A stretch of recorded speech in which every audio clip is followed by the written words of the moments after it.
My name is CG. I work for the WoW QA team. I'm on the live game team, and I test a lot of the new experimental features, among them Dastardly duos. So we kind of look at the feature as a whole and break down all the different aspects of it and make sure that all the different parts of it are tested from all of the different groups that we have in QA.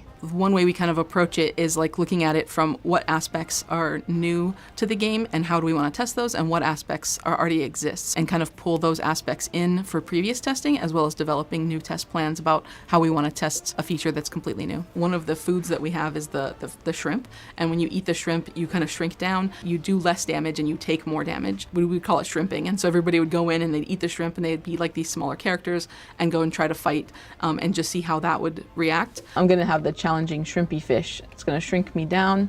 Then later on we added another challenging food, the hot dog. So when you eat that, you kind of get indigestion. You get ×2 kill and survival bonus, but sometimes you get gassy and you can knock back the players behind you. So that's kind of like a fun little bit of chaos that we added into the arena.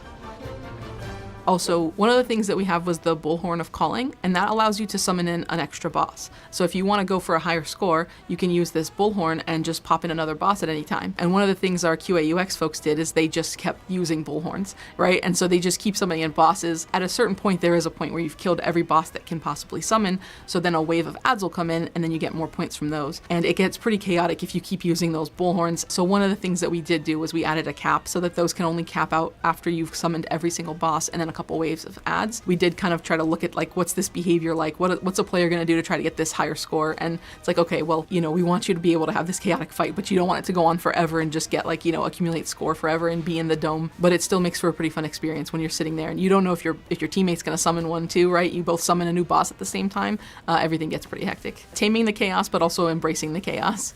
We're really excited to see all of the high scores really start to roll in, as well as see who kind of hits the tippy top of the winner's podium.